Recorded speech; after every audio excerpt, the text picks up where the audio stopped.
You and your husband did. You produce a Division I college head coach, and oh, by the way, the First Lady of the United States. And they want to know, what kind of magic dust were you sprinkling in your home?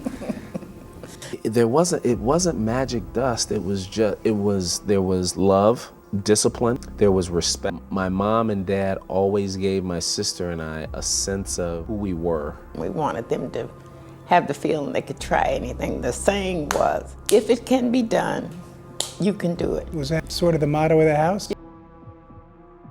If it can be done, you can do it. It's a matter of choice. If your husband could look at the life Craig's leading right now, what do you think would be filling him with the most pride? You would not be able to stand to be in the same room with my husband right now, because he thought he had the greatest kids that God ever gave him. So he wouldn't be surprised by anything No, either of the kids have done? No, he would not. No, he would not. Not even First Lady? Not, well, that would surprise anybody now, come on.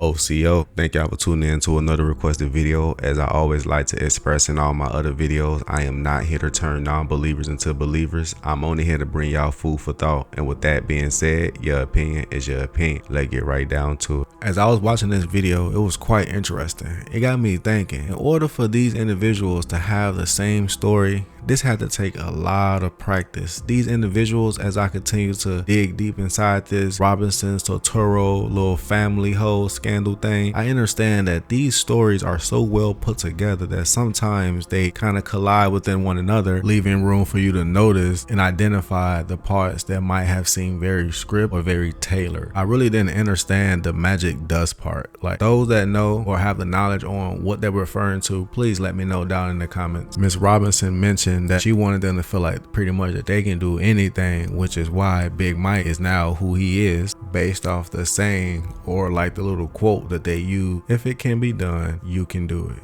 But she also mentioned is by choice, which then gets you thinking, these individuals are choosing to be nefarious. These individuals are choosing to be a part of these certain agendas that are leading us towards chaos. That's very interesting. When she mentioned that the father thought that he had the greatest kids that God ever gave him, what was she implying? She did mention before that Craig wouldn't be in the same room as the father. So what was she trying to say, y'all? Did y'all catch that when the interviewer asked Miss Robinson, would the father be surprised by anything that his kids have done thus far? You gotta pay attention to the way the interviewer is asking her these questions, as if he already know her response or is wanting to see what her response be a shocking response. You can just tell by the way he had mentioned either of the kids as though there's something that he would be surprised about. And then she really said no when he questioned him about Craig, but then as soon as he spoke on Big Mike, she get the nah. But then she changed it to, yeah, he might be a little surprised, but who wouldn't be? That was a very interesting way to answer that question. I didn't think she was gonna say that part, but y'all help me understand what he would be surprised about. Do y'all think that he would have allowed this, especially after the fact that Craig did say that their house was kind of built off love, discipline, and respect? Those that function with me on a daily, weekly, monthly basis, I appreciate you. Y'all already understand that clear eyes always recognize real lies, and until next time, I'm always gonna have more wide up.